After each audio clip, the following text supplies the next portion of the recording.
Nze nagamba omwami ono era abantu njagala mba okuba playingira audio eno ne ngamba omwami ono nti ki mutuule wansi ng'abantu abakulu mwesootinge kubanga omusajja yagamba agenda ku blackmailing oyo omulenzi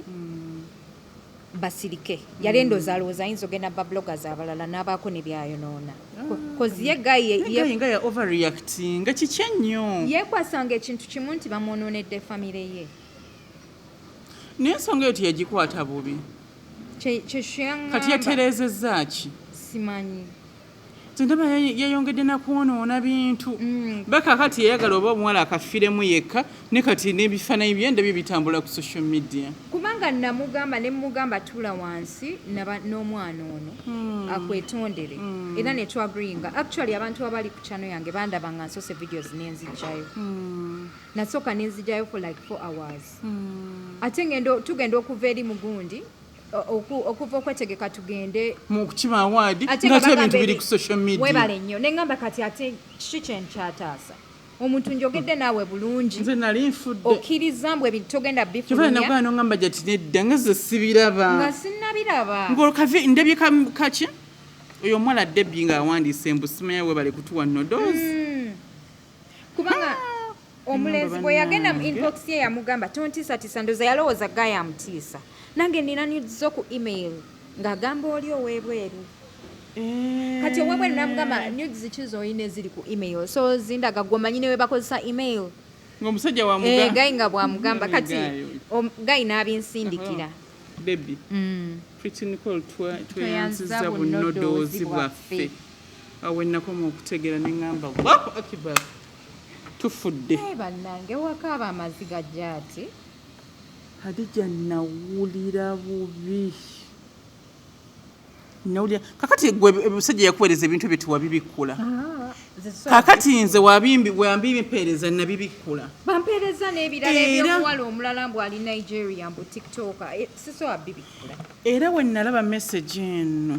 nawulira nga obulamu bwange bukendedde wabibikkula nze nabibikkula we yampeereza videos okakase nangamba nti ne videos nzikuteeredde konze kandabe video zakoze eki zanteeredde mugamba akwetondere mubimalirize era kyova olaba agonze mugambe ne mugamba amanyi tegali oli alina news ate gwe naawe oyogera bubi naye ate ng'olredi afiiringa nti wamukozingidde damage nangamba nabadde nze nga njagala kwogera nsonga lwaki Nicole yagira yava awaka ate ne mugiramu n'ebyoyo so ne mugamba mutuule mwogere gayi mulage nti neki ekintu okitadde naye ate akugamba ate naawe omugamba simanyi olina email simanya biki ne mugamba mwetereeze otherwise muganda wawe bamu exposinga ku mutimbagano ffe si muganda waffe muganda wo omugenda oswala so kyekyo nze mugambye so era yogera naye omuntu bw'abeera akwetondedde beno era oba olina okukita kubanga kiba kitegeeza ategedde mistake bwentyo gayi bwe namugamba kati nendowooza ategedde kyemugamba ndozolaba meseje ze zonna ze twayogera naye beyanzirangamu byonna yabisiimudde teyagala oba tutereke bujulizi oba teyagala abantu simanyi oba alowooza tujja biplayinga mu bantu simanyi kati awo naŋŋamba wano mweno audio nti nkoze eki njogedde naye kwe kumuweereza kano akantu nti alhamdulillah webale kwogera naye kati nze nendowooza munnaye kikoze eki nti bikomyawo kati nali surprise kati already videos zimaze ozijjayo manyi nti nsetolinze ensonga zaabwe ngenze nno ne ku tiktok ne tiktok gye yansindikira page nengenda mu kabox ka tiktok ne mugamba omanyi zino gundi videos zotadde ku tiktok mbadde nkusaba ozijjeyo kubanga ono omwami tulinamu obuzibuzibu naye waliwo okutanishinga erinnya ly'omuntu nange nzijjayo kuki ku youtube bambi gayo teyali mubi nakwata videos nazijjayo nono gayi nagenda mu kabox koyo tiktok kati nenkomawo ne mugana naye naye hajati mu byonna mama Nicole bye yaŋŋamba nti I mean omulenzi bye yaŋŋamba nti omwana oyo atya nnyo maama we nnyo Nicole atya nnyo maama we era maama we yaŋŋamba nanga kati atijja wenzija mu kamera nembyogera ate omwana n'akola ekisingako maama atya omwana n'omwana atya maama nze Nicole yaŋŋambako nti ekituufu naswaza mami wange naye saba nneme kuddamu kumuswaza ng'olaba bambi ayagala kukyusa ng'ayagala nnyo maama we simanyi munaye kyatuuseewo shaitani bwetyo bwekola naye mama Nicole katumusabire oba Nicole yagenze aye ne rehab ejolaba yali yakusasula emitwalo 3 naye nagenda mukyala ne musaba bambi nakkiriza nagamba kale omwana muleete. And to be honest, we invested a lot of time by the way. Kati abantu bambuuza kimbu lwaki mbasibyeko Nicole. Mwagala nkole ntya? Olina obulumi bw'olina gy'ovudde obadde ozimba muntu wo nga twagala tukere nkya nga tufudde proud. Ate tokimanyi nti nze neetika keeki namba paka wakiso. Ate munnaye nze sibimanyi mbimanyi ne ssente enkalungozi waayo. Nze neetika keeki namba paka wakiso. Kati wendaba mu comment section nga bagamba mbuno lwaki mbasibyeko emboozi eno. Nina okugiba kubako. Njagala okumakinga sure nti at least Nicole waba takisidinze mu bitabo bali bulungi ne Rasta. Rasta? Omwana akyali muto. Ate olwedda ali mufumba gyati ogenda kukola. Togambye ogenda kumukyalira omugyeyo. Ndabe bali mu mbeera ki. Ate bwe muteeka ewange nange ate nayo naavaayo. Nabuuka ne Haji. Ne mumpe essimu y'omuwala. Ng'oli amusimba essimu ya muwala. Bwe yamusimba essimu y'omuwala bayogera leero mbu ng'enkera omuwala nga boogera nga muga nti nsomera Mbarara University nsoma busawo biki nti ye nga yasanyuka omwana namuto asoma ku university mbu ng'enkeera nga amukubira Haji munnange babanga bye mu bibuuzo banganya kola ebibuuzo ono n'amugamba ebibuuzo bakubanja ssente meka kamu 2 nti kale mukwano kanga kutere ku ssimu kanalaba ku muwala ng'akwata kamu 2 ng'akateeka ku ssimu papa enkeera wayitawo ennaku 3 ng'ebibuuzo biwedde Haji munnange mama wange afudde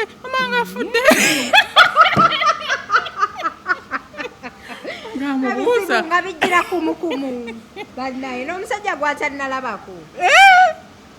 tannamulabako nga Pwiti Nicole yansaasira nnyo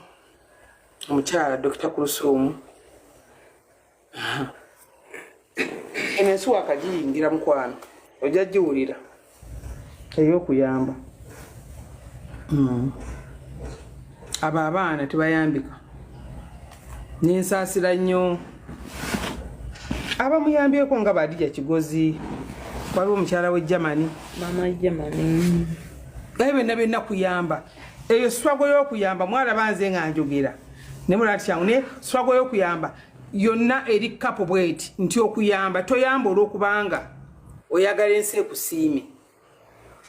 Nalabye mukwano gwange Pasa Bujingo yakoze akantu n'agamba nti Maama Fina yonna gy'oli ekigambo kye bayogera eky'obutayamba kimenyewo toyamba olw'okubanga oyagala bakole ki basiime yamba olwa Katonda. Kati Kulthum Katonda ye yatiikinga lwayamba omwana oyo naye olina okukimanya nti n'omwana gwe wayamba nga bwe mbadde mbanyonyola nti abantu balina ebikolimo byabwe okuva mu famire zaabwe balina kye tuyita endagaano eyo balina ebizibu abantu balina ebikolimo ekikolimo kikulwanako gwe bayiza we ebiseera ebisinga omukisa gwo gudduka ekikolimo kyo kigaana okuvaawo oba oyagala oba tokola ki buli lwosikambula omuntu omujja mu kikolimo kye kyeyandikaddiyiddemu ate gwabeera ekizibu. Ffe tulina abantu betulwanyeko okubajja mu bikolimu naye nga basigalayo nga ye ayagala abeereyo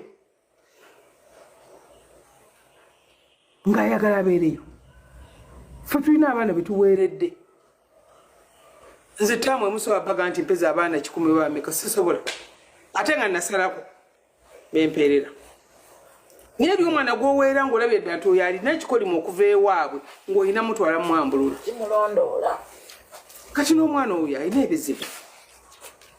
abatamuzaala be bamwogerera abamuzaala tewali sipiiki gye bawa. Omwana oyo alina taata we alina maama we alina famire ye what about wayite muvaayo ne mutangaaza. abalungi abali ku HK Media yenze Hadija Kigozi mbeerawo in your latest updates and celebrity news tubeerawo ne Hajat Doctor every Friday naye ejo Friday tetwakoze nabadde nina omukolo nga ne Hajat alina conference gye yagenzeemu eyo gye yasinkanye bannamawulire ne bamuteeka ku nninga ng'ekyabadde nga buli omu ayagala interview nga buli omu ayagala kulaba bagamba mbu nze nakwefuga Jati nakwefuga ennamba yo tebagirina bagirina tebakukubira baagala kunneekwasa Ajati abaana abo balayika baagala kunneekwasa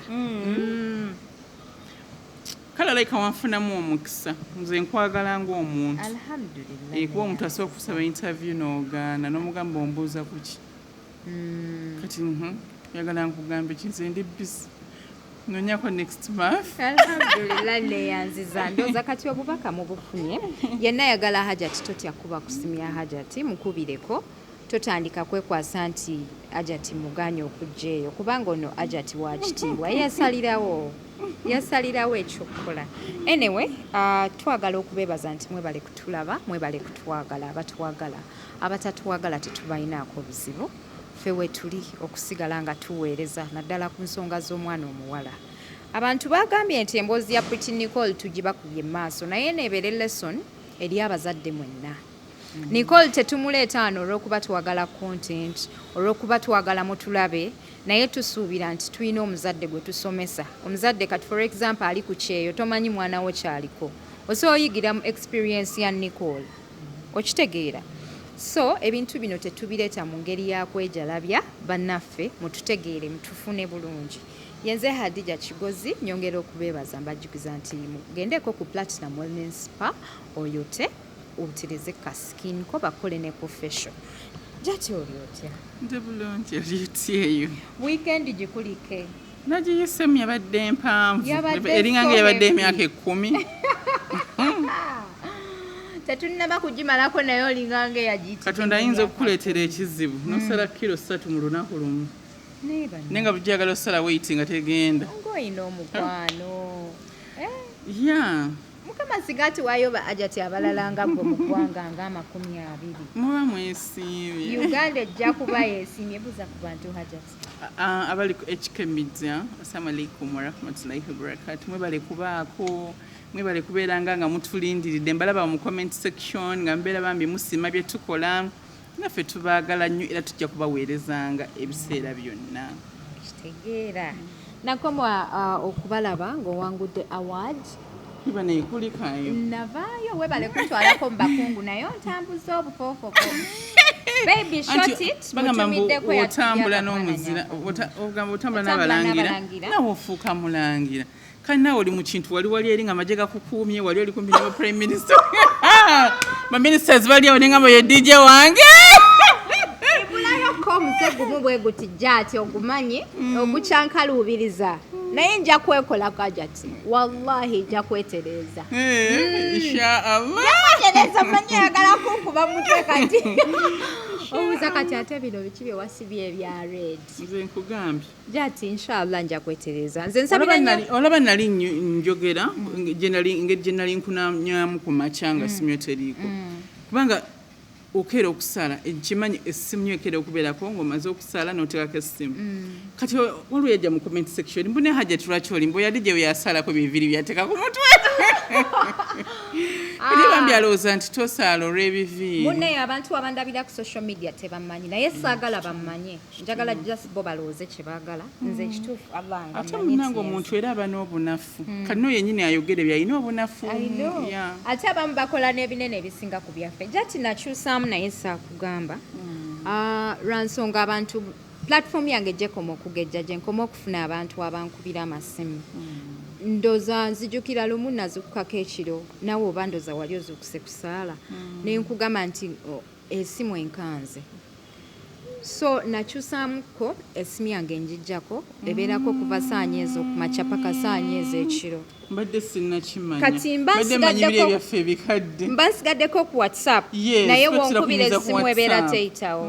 eba teyitako lwansonga abantu asobola naddala abantu abali ebweru tamanya budde mwebase ssaawa mmeka walaya Jati tukola n'oyiriba n'okoowa n'otuuka ewaka n'otandika okuwuliriza voice notes z'abantu ebizibu by'abantu buli muntu nga ayagala ayogereko naawe banaye olumu n'obula n'obudde nina omulimu guno gwe twayingira simu wangu omuntu akubuulya ekizibu nolya nga omutima gukutuka ogukutuka we gweyongererayo ddala ye tetulwale pressure ate ndo pressure z'abantu abalala ezitali zaffe so munaye nenkyusaamu neŋŋamba omanyi omuntu yenna ne bw'okola otya olina okubeerako ne resting time then ne personal time okitegeera omuntu wakubidde essimu ate kuliko n'omulala era akuba essimu okitegeera so nenkyusaamu kati essimu yange nembeera nga njijjako mba kwendi ku whatsapp naye nga wonkuba tosobola kunfunira kyovulaawe nazuka okusaala subuhi nazuka leeti nakuga ngenda kusaala nga ziri saa 2 nga nno sinategeera nti ziri saa 2 kati ngenda okulaba messages zinyipitirivu ate kansooke kubireko nekugamba sooka ombuulirekokko ogenda kuteekako pressure kubanga nasangako messages nyingi nengayiye miss calls nyingi ku whatsapp nengamba yiye ate nongamba adija nkunoonya nkwetaaga its very urgent kati ate wenakubira nonga otwala mwana ku ssomero mulimu omwana tosobola kunyinyonyola kati awo nenkugamba omanyi kansooke mmala okusaala kati awo nfuna wuzu nensaala nno saa 2 banna ngenda okusangako ate nentuula nensoma messages z'oyo omwami ng'ate naawe osoose nompako hint awo nensooka nenjogera n'omwami awo oluvannyuma nenkuddira ne allah yeba ekituyisaamu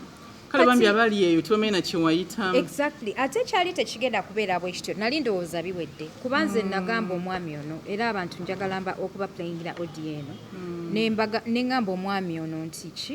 mutuule wansi ng'abantu abakulu mwesootinge kubanga omusajja yagamba agenda ku blackmailing oyo omulenzi basirike yali endooza alowooza ayinza ogenda babloggers abalala n'abaako ne byayonoona kozi ye gayi nga ya overreacting kiki ennyo yeekwasanga ekintu kimu nti bamwonoonedde famire ye naye ensonga eyo teyagikwata bubi kati yatereezezza ki simanyi ndaba yayongedde nakwonoona bintu bakakati yayagala oba omuwala akafiremu yekka ne kati n'ebifaananyi bye ndabyo bitambula ku social media kubanga nemugamba tuula wansi n'omwana ono akwetondere era netwagringa actually abantu abali ku channel yange bandaba nga nsoose videos nenzijjayo nasooka nenzijjayo for like 4 hours ate tugenda okuva eri mugundi okuva okwetegeka tugende mu kukima awaadi ng'ate ebintu biri ku social media webale nnyo neŋŋamba kati ate kiki kyenkyataasa omuntu njogedde naawe bulungi nze nali nfudde okkiriza mbwe ebintu togenda bifulumya nagamba noŋŋamba jati nedda nga ze sibiraba nga sinnabiraba ng'olkavi ndebye kaki oyo omuwala Debbie ng'awandiise embusimanya webale kutuwa nodos kubanga omulenzi bwe yagenda mu inbox ye yamugamba tontiisatiisa ndooza yalowooza ga yamutiisa nange nina nizo ku email ng'agamba oli ow'ebweru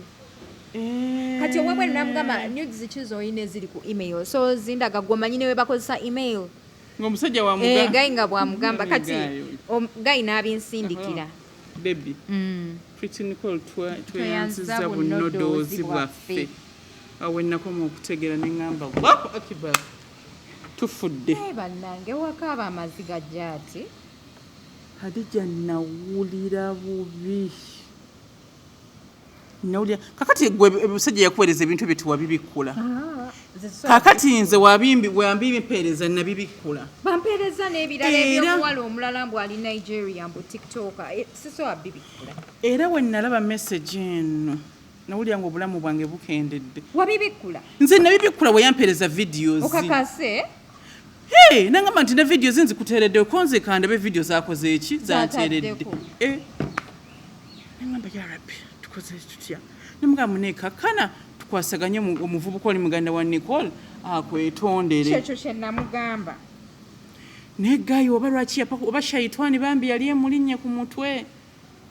ng'omanyi nga shaitani yayingiddewo kubuzaabuza noba nga tomanyi nakiddako oba yayagala yefuule mulungi omwana yaba abeera omubi saategeera nsonga eyaliwaawo kubanga nagamba muganda wa Pretty Nicole ne mugamba ebifaananyi by'omwana ono we bigenda ku mutimbagano ono muganda wo si muganda waffe mwe mugenda okufiirwa tula wansi oyogere ne gaayi mwesorting njagala playing the audio eyo kubanga nagisindikira gaayo oyo I remember very well kati omuvubuka kwe kugenda mu inbox y'olina ono n'akomawo n'aŋŋamba nti aneetondedde tubimaliriza ate ngenda okulaba nga ate nyuzi zikoze eki naye yatandika zigaba kiro nga yasuzaaza nga yina bye yasooka okuziba ate n'akeera n'atusumbuwa oba naffe yali yatunoonyeza dda kiro nga masimu tegaali kujjuka twagenda okuva eri ku 4 points naffe twakowa twagwawo bugwi Maama Nicole ategedde mbu omwana we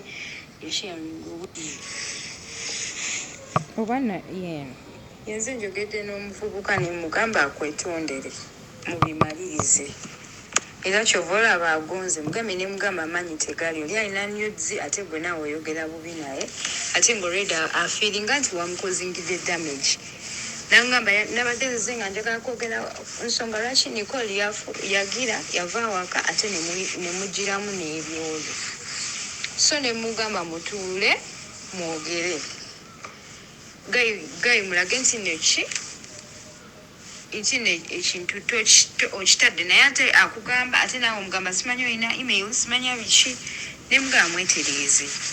otherwise muganda wawe bamu exposinga ku mutimbagano ffe si muganda waffe muganda wo omugenda oswala so kyekyo nze mugambye so era yogera naye omuntu bw'abeera akwetondedde beno era oba olina okukita kubanga kiba kitegeeza ategedde mistake bwentyo gayi bwe namugamba kati nendowooza ategedde kyemugamba ndozola meseje ze zonna ze twayogera naye beyanzirangamu byonna yabisiimudde teyagala oba tutereke bujulizi oba teyagala abantu simanyi oba looza tujja biplayinga mu bantu simanyi kati awo naŋŋamba wano mweno audio nti nkoze eki njogedde naye kwe kumuweereza kano akantu nti alhamdulillah webale kwogera naye kati nze nendowooza munnaye kikoze eki nti bikomyawo kati nali surprise kati already videos zimaze ozijjayo manyi nti nsetolinze ensonga zaabwe ngenze nno ne ku tiktok gye yansindikira page nengenda mu kabox ka tiktok ne mugamba omanyi zino gundi videos zotadde ku tiktok mbadde nkusaba ozijjeyo kubanga ono omwami tulinamu obuzibuzibu naye waliwo okutanishinga erinnya ly'omuntu nange nzijjayo kuki ku youtube bambi gayo teyali mubi nakwata videos nazijjayo nono gayi nagenda mu kabox koyo tiktok kati nenkomawo ne mugana naye no tiktok abantu nga bangi abasharinga ebintu bya Nicole bonna nagenda mu box bwabwe ndowooza eyo gye yakomanga okulaba ku tiktok nga bamusa message ndowooza omutima ne gubula omubuukamu n'anyiiga ne shaitani yamusinza amaanyi kubanga one nze kyenayize mu mbeera yonna kyabulabe nnyo omuntu okuba ne nudes obala baffe twambala hijabu nti okyena okwambala sikaati ennyimpi kati ate wenna okubanga oli bute ekitegeera kyovula nti nze kyampitiriddeko kyankutudde so kyabulabe nnyo omusajja buli wanyiiga amanya nti kati kyagenda okukozesa okutanishinga okunyiga ekyokubiri kibadde ki nti gaayo ono ya overreactinze wayinza olowooza nti goofuga obulamu bw'omuntu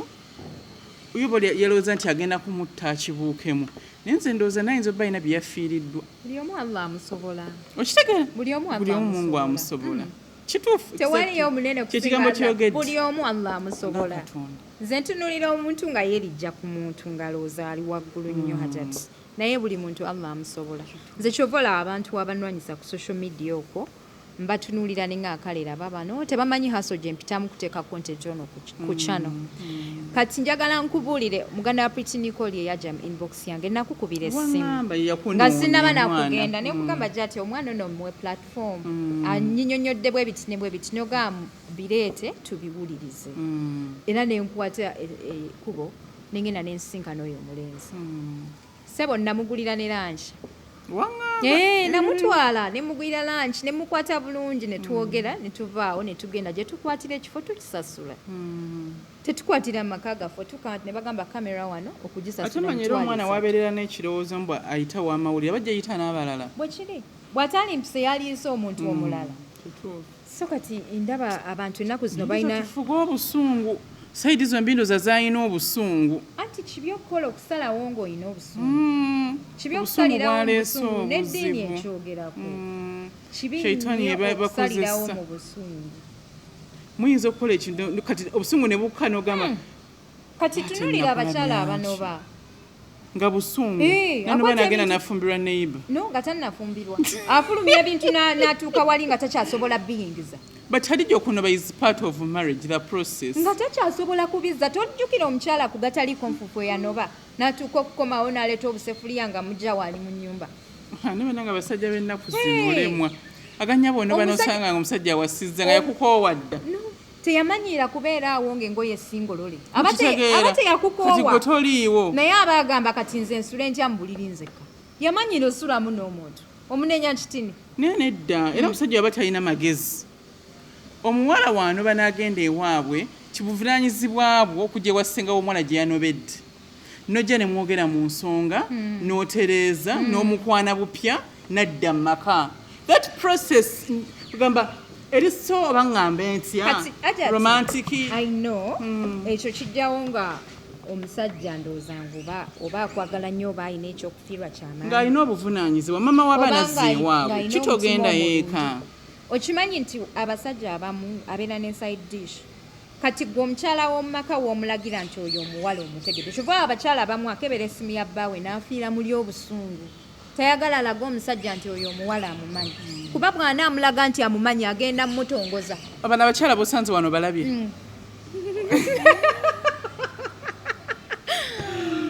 omukyala abadde n'ensonga ze hajja tibba wange alina abaana ebweru mpulira nfa nemubuuza ate ndoza kitadde kyongerako nemubuuza yabakuleetedde oba gwe obanoonyezza nti nze mbanoonyezza nemubuuza bana omusajja obanoonya obaagaza ki kani nebakuleeterako kituufu abalabidde mu ssimu nemuga omusajja tannakuleetera kuki ku baana kakati gwe lwaki weerumya omutwe otandika okunoonyereza abaana b'omusajja mbwe kakati ate ono omukazi mukoze ntya koza omukazi wuwo oba wabbaawo omukazi wabbaawo omwagaza ki era avuddewo ng'aseka woosesi tomulabyawo ng'aseka ne mugamba omukazi wabbaawo omwagaza oyo omukazi ng'ayinetisa omulala ayinza okulaba ng'omugamba ebintu byatategeera ati kiseese ne kiŋŋamba kyokka bane Dr. Cool nga wenkulaba ku mitimbagano ng'otubuulira era wootyo ddala bw'oli nemugamusajja tanakuleeta nemugamba nze olaba basenga bange banjigiriza ekintu ne mama wange toyogeranga kumugjawo lwoligamba omusajja nti nkulaba oyagala Hadija agamba mponye relief wasalira ebiyungu olwo kyekyo kyenkugambya jati nti obifulumya nga talina zigenda kupangisiza mujjawo nnyumba ndala namuleeta kituufu kati muna omukyala ne mugamba sirika tobinyeganako omusajja ajja kukuta paka naye gwe kasona omulaga nti mujja wamutegedde owedde mulimu abakoowa okukuta tebakoowa mulimu abakoowa abasajja okukuta babasaba tutya ekiba kibe nkooye kizibu ogenda okulaba bamukubidde basaba fiizi z'okusomero ng'afuluma ku kabalaza nga n'otandika okulumika niweebuuza essimu netiwaka tewaliwo bizinensi mitingi gy'anyumyako anyumya kuyaawa wano netiwaka tewali naye nze ndaba abakazi besonyiwa abasajja nende mubateekamu nnyo fiiringi ne mukisusa ogwo gwe mukwana leave him to be ogwo gwe mukwana jati omukwana gukutuma butumi kituufu naye munnange ensonga z'obufumbo zisukkawo obufumbo busukkawo ku ekyo ekyokutijjukana n'ebitaliiyo kyova olabagenda ne babagamba nti kyokuuma ekintu kyo kiki kyokuuma singa musirikale naye kwegamba nafaayo omanye ebiva mu bulamu biki byonoonyereza onoonyereza biki ebirina kukutula omutima omusajja gwesibyeko tebakuzaala naye bena abasajja tubasanga bukulu ekyo kyamukyakogera jati nze bunenze nkulidde mu bufumbo nagenda okutandika okutegeera nga ndi kyova olaba bagamba nti nabakyala abafumba abamu bagamba nze nyirira ondaba nze nina figa gwe tonnama kufumbirwa naye simanyi oyiseyise naye nga batugamba nti ekiri eyo stress yemukozeza lwansonga teyeewa mirembe yeteeka ku bunkenke obuyitirivu ate munange onobeera ku bunkenke paka ddi ogenda fiirwa obulamu bwo omusajja omuleka kuno nga ye ayina wassa ekiro ekyo banga mbeera mulumba omubazi omukubagiza ng'atunulatunula bw'ati mulumbe n'abasajja bayita ndowooza emmere bayita keeki waliwo omuwala yannyumiza mbu bagenda ne baziika mukwano gwabwe kati bwe baziika mukwano gwabwe omusajja yawa speech ng'ayogera engeri mukyala we gy'abadde omugumiikiriza n'amwebaza nakkiriza nti mutuufu omusajja yali muvubukavubuka nga talinamu kasente nti mbadde njoga mukyala wange naye nsaba mukyala wange byonna okole ki onsonyiwe kati mbu balina omusajja yabali okumpi ko omwana sijja mwogera linnya muko omusajja oyo nti wabula wange yaddako nga naye mujogo kamala kugamba batujoga bakola ki bamanyi so tubeere nga tetweteka nnyo nnyo ku basajja kigenda wala ku pressure oyinza okutukirawo omutima yo kakakaka ate ati kyangu kyakwogera nakulabidde abakazi ku valentine tugenda kuddayo ku story ya Valentine bajagaza ki nnyo nabo oba bba otakuwadde kamuli biveeko kasita Dr. Kulthum bampa bawange yewuwo mulekerawo koppa bye mutamanyi nze obba nga mpadde akamuli gwe otakuwadde biveeko kase yagulidde emmere awaka yawaddeyo school fees z'abaana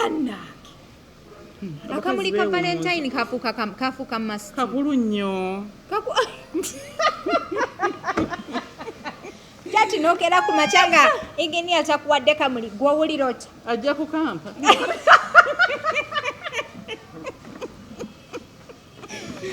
gwowulira otya ogamira neno kakulu nnyo nga bakakuwadde nze bajja kukampa ogamba nti kakulu ayagala okukampa wakafunye kale newa takampadde sirowooza nti it can be a big deal really mazima olunaku lukya ate ne luziba tekigaana lunaku kuziba ekyo kyemmanyi naye nalabye abakyala mu comment section nga bakukkuluma gwe nno anti babadde bakuwa ssente nekambuuza lwaki abantu batwala social media so serious okimanyi nti otulira omuntu mu comment section agamba mbusirante ku bag wange tegwampadde kamuli n'obuuza tyo ono akimanyi nti abantu basobola okusoma ebintu bino byatadde wano ku gundi ne balamu be nenyazaala we lwaki abantu batwala social media so serious munne abantu tebamanyi omuntu ayinza kukola bwati screenshot n'aweereza balamu bo ng'ayogedde ebintu by'ekisirusiru kati oba ono batunulako otya enkya kati ng'oli kasuku yabadde aŋŋamba yagambye atya ngu Maama Pretty Nicole kweziri oba teziriiko ne mugambira siyesi oli mulamu wange nze biki byombuuza ne mugambye ogambe mwami bin series nti wange mwanyoko kweziri kubanga nkugambye oli mulamu wange kati nze biki byombuuza ebintu social media oyinza olaba ng'ebyokusaga naye bituuka wala abantu kibalaba ng'ekintu ekirawo ekyokusaga omusaazi abantu balekera okuleeta ensonga z'amaka gaabwe ku social media baleeteyo birungi byokka ekika tekuli genuine friends kuno ku social media kati nga ntange otimbako n'emitimbagano mu bbanga tyampadde kamuli mpozi nga nsaaga by the way nsobola okiteekayo nga nsaaga but if it's something serious sosobola kipostinga opostinga birungi byerera okujja nga byakusaaga kati tunategeera ddi nti nno obufumbo bulimu hardship singa totuweerezaayooko ku gundi ku fight anti kaakati buli wamu waliwo hardship si mu bufumbo bwokka kati kyogamba gwe mu mulimu gwo guno tolinamu bizibu mbirina ate biri buli wamu mbirina ate luli kasiku teyakola vidiyo ng'agamba mbu simanya adija simanya ekipooli nakera ku makyanga ensi yonna etaaginze erinnya lyange oyinza okanza adija nzeka mu uganda nemunange kasiku tali serious oyinza okulooza nze adija nzeka mu olaba kati nze jjo abaana ba media banguddeko awe nga bagala interviews naye era otulina interviews zaffe ngegye za flowings n'otulina eya kasiku n'abalala kasiku ali funny he's not serious kugamba nobeera munnaku akusesa siye muntu gwolina okutwala serious naye nze gundi interviews ze nzaagala kyovola asagala nnyo okufula interviews zange serious abantu bagamba nti nsekaseka nnyo mu interviews zange lwansonga njagala interviews zange ne ziba nga zentertaining abantu nga tezibagira baagala okola otya bakuyitale bakutraining okitegeera oba bo bajje mbawa akazindaalo bantuulirewo mbuno nze nsekaseka mu interviews buli kiseera mbunasekerera ne Nicole mbu olwokuba yatandika okukola mbu ng'ali mu P4 jati omuntu gy'amanyi enkuba gyetonya nze nalowoozezza ku P4 yange alhamdulillah nze nali nga sisobola nomwana asistange right now nga wamulabyeko ali mu P3 muteeberezaamu next year talina kyamanyirewo omugamba genda wali eri kubuuka tasobola kusala kkubo okitegeera kati just nze nalowoozaamu omwana wa pifo ng'olaba muto n'ava ekawempe n'ayingira akeedi n'akomawo myaka 9 n'aggulawo oluggi n'alusiba n'akuŋŋaanya ssente n'azibalangamu n'omuntu aja ati ekyo tekisesa yakolangamu n'omuntu nze kye nalowooza muli mu bwongo nti omwana ono alayika nnimbye emyaka gya Nicole kye kyansesanga nga ndaba nnimba naye lwaki muwakanira nnyo emyaka gya Nicole okusinziira bye ŋŋamba nga ndaba bya kintu kikulu at least myaka 13 awo mwana aba ali P7 P7 vacation awo nyinza okugamba nti oyo ate ogenda ne maama we naye kati omwana omuto olinnye taxi kati ntunulira abaana banene abalala kale abakulidde mu bulamu obwa bulijjo abeetikka amenvu bakula nga obwo obulamu babulaba nabo bakisobola naye gwakeedi ogimanyi otunda ngoye mbw otunda ngatto nokonvisinga kasitoma nti ngulako olugoye ng'oli kaana kato I think mwalimu omuntu omukulu ng'oyo omwana kye yali akola oba kuweereza nga takwata ssente biki maybe kati munaye nga ndaba nga muganda wa Nicole nnimba emyaka kyobola nali musekerera nga ndaba buli kyaŋŋamba alinganga nnimba naye munaye bano abantu bano balina obusungu era we bakulaba ng'olina kyokoze bakuteerawo mu comment section obalabirawo naye nze nabagamba bammanyirireyo nga bwendi kozimenti bwendi singa nali wakukyusa kunvuma gye banvumyemu singa nakyusa era mune toyinza kyusa butonde bwo nange baithe baŋŋamba nti nange embeera nseka naye nga bwe butonde bwange gwoseka bibi gwoseka ebirungi ebibyo bisanyusa ebyange birayika bimanyiiza ate nze kyemmanyi n'okulaba omuwala omulungi ku social media nakyo kibi kibanyiiza kibanyiiza anyway aja ati kankuzeeyo ku mboozi ya mwana muwala njagala okuplayingira audio eno yadde omusajja yasimuddemu gundi ezo yasimuddemu ebintu bya Nicole ebyo mu simu yange naye noyo audio nasobodde okubeera nayo gaayo no ngagamba nti agenda ku blackmailing ani muganda wa Nicole kati abantu abagamba mbu olw'okuba omusajja yansharingirako ku nudes nalabye mu comment section abantu nga bagamba nti nze yazisharinze awo situukawo sisobola ekyo kukikola bamanyi ebibadde supporting omwana eyo behind tebamanyi kyekinnuma kati wuuno abula oyo omwana yandibadde ngenda kitono kubanja mu blackmailing muyina nnyo emirundi 10 mulina mbadde njala basooka bampe ku namba yakakalenza kwaganda ke nkaweze ku bifaananyi bino kagambe mbadde nsaba olongoose erinnya lyange mu dakiika 10 oba nkuwadde essaawa ava olongoose erinnya lyange ngenda ku blackmailinga mugandawo eyo evidence ngiyina nga Ayogedde simamumo yali amukaka omusajja gwebakako omugiramu empale takonoka okukola vidiyo z'obuseegu omwana yabalemerera tebakyamusobola bakkiriza omwana malaaya naye mbadde nno biteeramu abantu munnaye byebyo kati omuntu obedda agira nga agamba omutima gumugamba nti adija ye yatadde gundi siina lugambo lutuuka ku ekyo ye nga mukyala munno lwaki nze newunya n'abakazi wedda bampeereza ebintu ebyo wedda babimpeereza mwalabye muwalawo manye abantu omuwala oyo bamuyinako obujja nga buli omu yeeyagaliza anti bagamba ayina figa agati nabuze omukyala naye munnange gwoyinza owulira otya nga nkuweereza ebintu bya muwalawo nangamba aja ti nsaba onsonyiwe naye nga bakyala bannaffe tebandibadde ate tebayongerayo bintu ebyo nga beetondatunda eneetonda bwetyo bambi adija nsonyiwa nze saba bwerere bwa mukyala munange bambi nsonyiwa naye ng'olredi ka vidiyo akakusindikidde bekadde bagala kututegeeza ate nga ffe twasooka okutegeera eggulo limu ekintu kyali kyatutabuseeko dda so kati oluvannyuma lw'okubulookinga omwami oyo waliwo ekirala kyonna kye yazzeemu okugamba ate nati nze namubulookins oba naayitako mu agi oba ki kati nno nga bimaze okufuluma yasigadde aŋŋamba wabula kano akaana kamanyiira kati katandise okunsibako omusango mbuuze ntadde nudes ndowooza nga ayagala yejjeko omusango kati lwaki yabisimudde mu simu yawe waba ali innocent Uganda olemwa naye nno mune balina okumanya nti omanyi mu Uganda wano omuntu oba tanaba kugulako musango oyinza obutamanya nti mulimu amateeka naye ng'oli yakwezinzeeko bayinza okuvunaana so nga tonalowooza kubeera nga tonabeerawo kulowooza nti kankola omuntu ekintu kino soka weerowoozeeko nti naye kiki ekinaava mu kyeŋŋenda okukola repercussions ziyinza obutaba nnungi nnyo ku sayidi yo nawe n'otakibuukamu just like that. Kati munnange nti Nicole yafumbiddwa gyati lwakuba obuzibu tetwabaddeyo kunnika anti n'oyo kennyini yamuwasizza n'embaga tetwagirabyeko. Ani agambye nti yafumbiddwa? Muganda we. Naye muganda we naye alimba. Ate alimba ki? Mwana oyo. Nze audio nzina nze nkuteeramu ajati nze nkuteeramu. Wanjigiriza okuteeramu abantu evidence. Sikyoyagala bintu byakola bintu bya. Nedda nze nsaba evidence. Nze waliwo yangamye mu Queen Germany yaweereza omwana oyo gundi.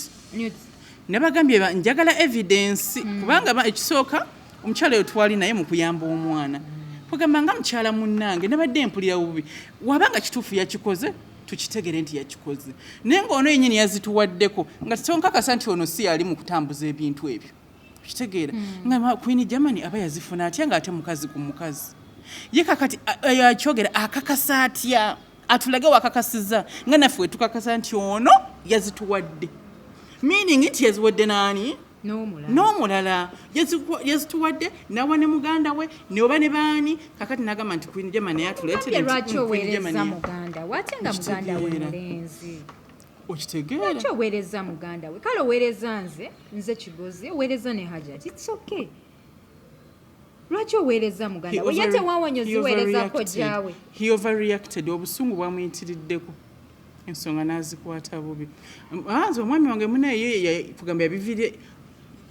nagamba tayagala biwulirize yabejjamu mangu nangamba tuyogera naye biki ng'abirwanyisa byavoidingira ddala kati kyuvola ndoza ye teyabibaddemu nizo senga yamuwuliriza ebyagenda bimuweereza n'omugamba ebirala bingi nti nnyo bikwata ku muwala we ana ekyalibadde kibi nnyo omuntu wa famire y'okulaba ebyo ebintu olaani wabeera mugana ne bampulira bubi era bakiguddeko nga bagamba nti omwana yafumbiddwa bangambye omwana yafumbiddwa kati simanyeyo mu bufumbo gyali njagala kugendayokko niba nange onoonya amawulire muto wange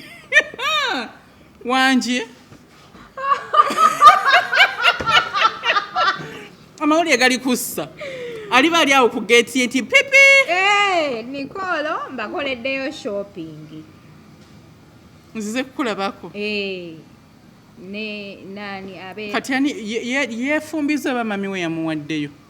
ate nga mami yali tayagala oli ayagala ono yefumbiza photographer businessman anti omwana yangamba nti oli businessman alina businesses nyingi ne mbuuza akola mulimu ki nangamba akuba ebifaananyi akola music ne mugawa mezo business nyingi kati kyembuuza ddiki oyo businessman era nyingi photographers bafuna ssente empitirivu abamu si buli omu abamu ajati tomanyi nti abamu kati omwana engeri gyali muto ndoza bambi alaba musajja mugagga nnyo businessman alina business nyingi namugana ne mugana naye bambi oli mwana muto ajati nga tugenzeko ku ludda olulala njagala obuulire ku bawala abalya ssente z'abasajja abasajja bano nga tubitadde ebbali ebya Nicole kati tuzze ku basajja abalala bonna injeno naddala abasajja abali ku kyeyo bakola nnyo omuzira ne gujja naye n'agenda n'akola bakola nnyo out of experience I know bakola nnyo I've ever been a victim abantu story yange bagimanyi bajja kaleeta teva neewozaako mangu bakitegere nti nkimanyi tebakinzijukiza abasajja bano bakola nnyo ate olaba n'abatakola nnyo omusajja okuwa ssente ng'oggyeko abasajja ababuyabuya abasinga obungi azikuwa anyone can give you not anyone can give you their money but anyone can tell you they love you okitegeera si buli omu asobola okuwa ssente ze basajja bangi nga ajja n'abeeraawo exactly omusajja akutwala ku ddina ey'ebbeeyi mitwalo nga 7 ne mufuluma n'akudropinga n'atakuwa yadde 1,000 okimanyi kisoboka so abasajja ssente zaabwe ajati ziyina ennuma gye zibalumamu naddala nga toli mukazi we kubanga mukazi we aba akimanyi nti amugololera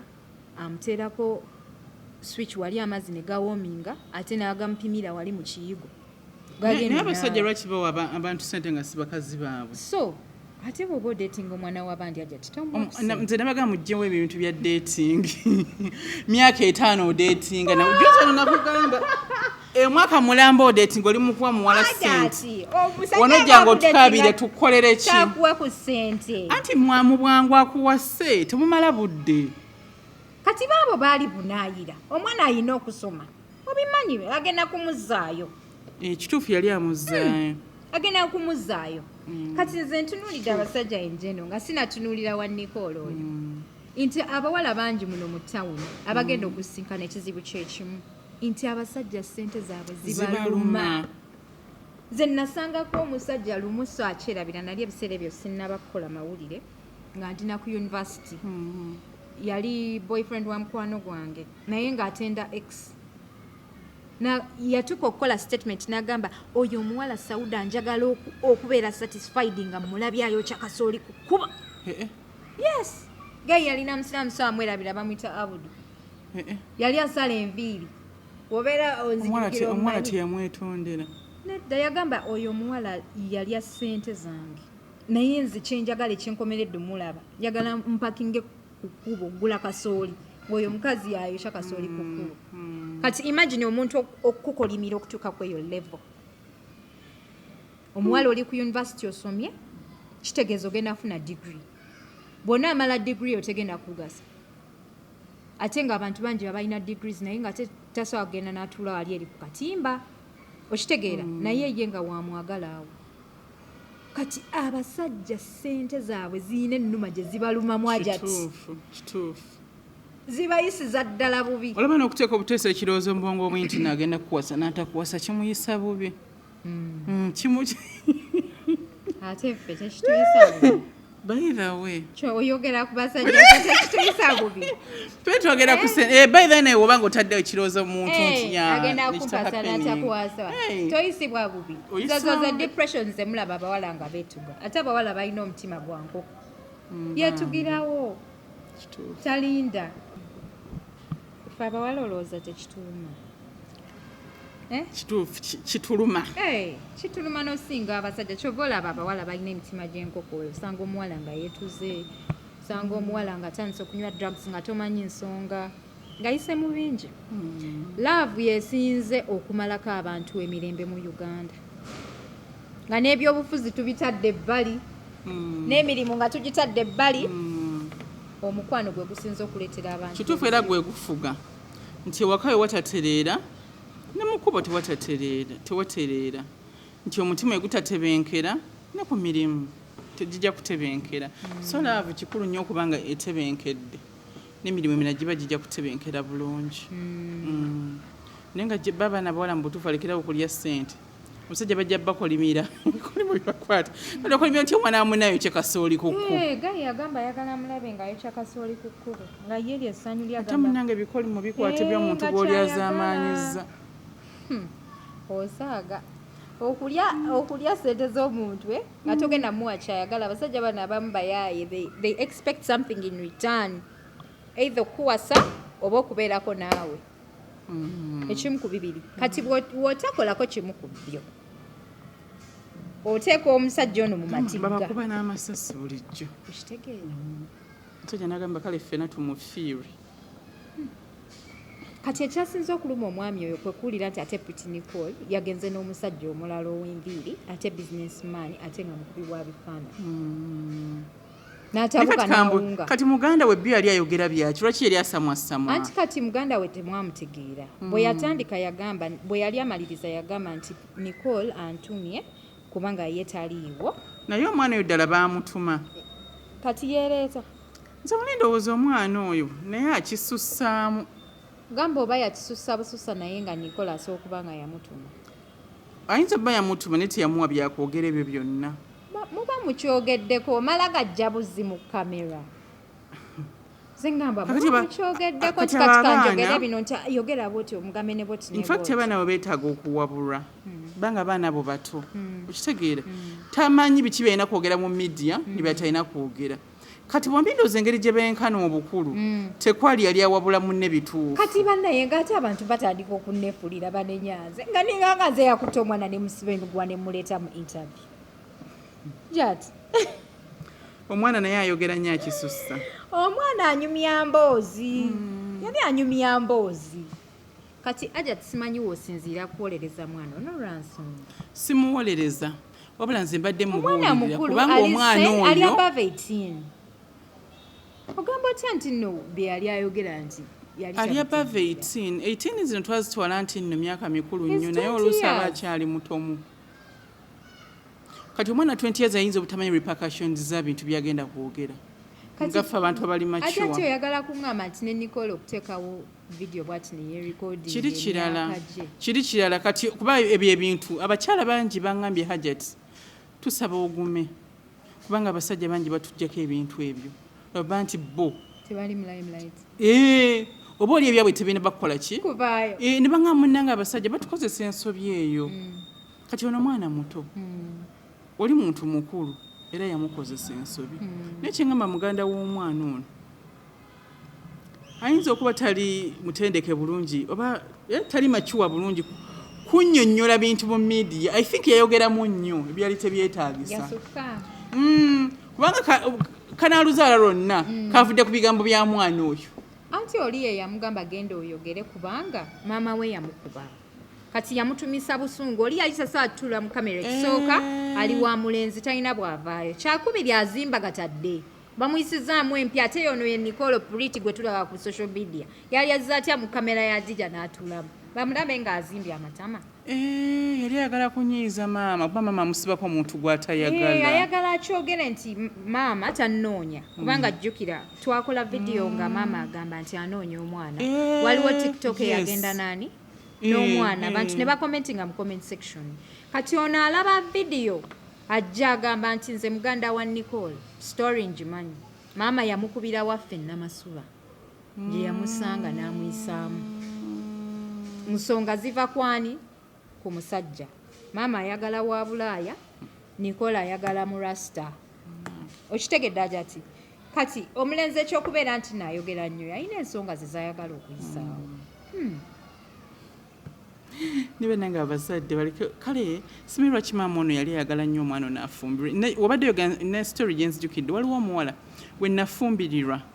n'omwala ebyo ebiseera byafumbirwa mu kusooka my first marriage kati bazadde be baalina seeka gwe baali baagala afumbirwe ne this girl had a boyfriend I think she was around 24 banga ali ku campus oba yanga yakamala kati munnange abazadde ne bakibeerako nnyo omwana bwe yali amaze okusoma lwaki agenda n'akalinza katalina kye kalina nga te waliwo oliseeko already ali established kati munnange of course abazadde basinze omwana banjika baamukuba waliwo we basanga boyfriend nga ze ku geeti yaabwe taata we n'amukuba we yamukuba ne maama n'agattako n'amukuba kati omwana oli yalina empisa kuba teyadduka waka nga Nicole we yadduse nabagamba kale bazadde bange saagala banyiiza kange nenfumbira omusajja gwe munjagaliza n'agenda n'afumbirwa omuwala oli yazaala abaana mu bbanga ttono nnyo nga alina abaana 6 bayazaalamu n'abalongo olwamala ozaala abalongo bw'ati omusajja yamuzaako abawala balanga 3 omwana n'awulira nga bimutamye n'anoonya boyfriend oli kwegina emitimbagano ejajja boyfriend yali yafuluma nga ali Austria nga batandika ku whatsappinga okufacebookinga nga mugamba munnange njagala kujja kakati jjuke balina omukwano guno ogwedda namugamba jangu nsinzije nti jangu nga mukolerako byonna gayi naye yali yawasa ate abasiraamu osobola okuwasa omukyala owokubiri nga mukolerako byonna omuwala nga addukanga agenda oyagenda ng'alekawo abaana naye abaana n'abakima nkyakunyumiza kati ate no bawe w'amaanyi nnyo nja mukule off the camera w'amaanyi nnyo ojja kunnyumiza ebyo byengala ebyo oba webakina olugambo bali kwokya ebisiki mu mutwe balumira kati mundayo naye omuwala basuubiza wenkola hijja sidda mu lugambo kituufu tewagirabye positi Sinagiraba bulungi. Nakutaginze. Sinabera bulungi nnyo ku mitimba. Kona mundeke neyiye kyembava mukola munsabire ngaggawale nkole hijja nve mu lugambo kyemba munsabira sagala olugambo lwange lubatuulemu nnyo sinze ndusinga waliyo zi stations ez'amaanyi zi anikat kituufu abaluleeta bakabaka baalo kati mune bambi omuwala ng'agenda wa musajja we nga beewasa ng'abeerayo wayitawo emyaka 2 nayogera n'omwami we bamusajja jjukira yali awasiza abakyala kumpi 5 abaana bonna bazadde omwami oli awasa nnyo kugamba nga embeera si nnungi nga wamanyi kusoma kw'abaana b'ennaku zino e Uganda biki namugamba dde nsaba abaana abo bampe bajje ebweru namugamba it's okay omwana n'atikka abaana be 6 n'agenda nabo kati neno yazaalayo 2 oyo omukazi nga yali azaala bulungi ati yazaala muto mangu alla n'amusaasira kati abeereyo munnange yawona ennaku so oluusi omwana oyinza omukaka okufumbirwa omusajja nga tamwagala nga tamwagera alla n'atabateera mu baraka era omuwala n'avaayo ate omulenzi yagamba nti mama Nicole baali bamusuubiza bizinesi kubanga bizinesi ey'amanda baali baagirya nga yagwa ba Nicole bajjamu ssente amanda gabasala ssente bazisuula baziryamu ebyokulya ku dduuka gakola ki gamusala kati ono omwami yali amusuubiza mbu muwaayo kasente yena inawuliddeko sisita yo mbu yagambye bina bijja ku uncle we mbu yali amugambye anoonya n'edduuka mu kibuga mukolere bizinesi mu kibuga kyova nze bwe nayogera ne mama wa Nicole yaŋŋamba omanyi omwana oyo ebintu byanfiiriza adjo anfiiriza ebintu bingi badde agenda somera Nairobi oyo gwolaba neba naye maama oyo mama Nicole bati muleka mulamu wange tebangoba mu kiko abadde agenda somera Nairobi nemuga kati lwaki tojja ku media n'otubuulira ebikwata kona ku mwana nga wamanyi nga njagala content nkuba akalimize namala essaawa namba 60 minutes Nairobi yali agenda somayo biki saategeera awo bye yali agenda kusoma naye nga okusomera e Nairobi nga si mu Uganda sounded like a big deal okitegeera sounded like a big deal to her nemuga kati lwaki tojja mu media wali ogenzeko e Nairobi so it was a big deal. No, buli muntu wajja tiwalabira onzijukiza my dad oyogedde ekintu ekyo when I was getting married when my first husband approaching my family everyone was excited penanga omwana waffe agenda fumbirwa omusajja high profile biki my dad wange we yabagamba nze mu stage kinsingira kusoma kwa mwana wange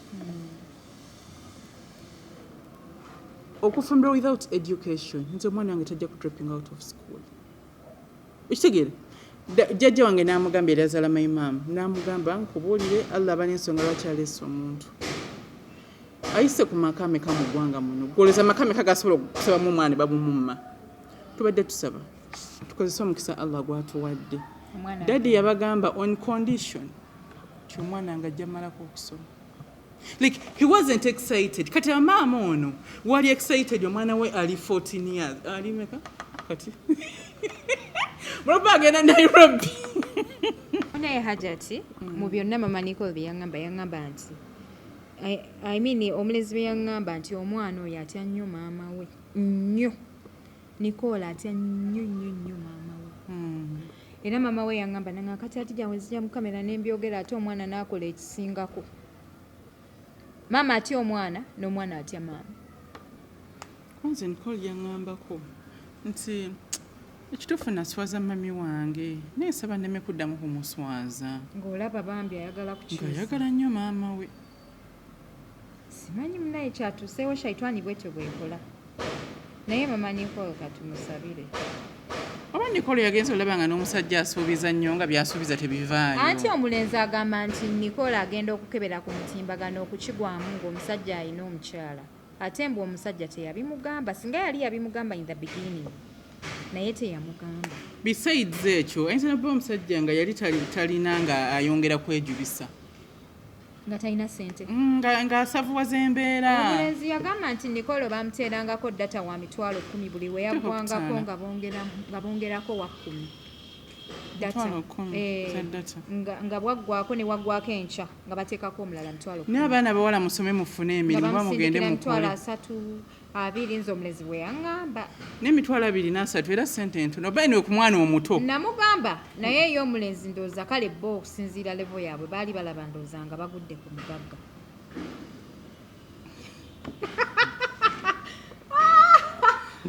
naye ajati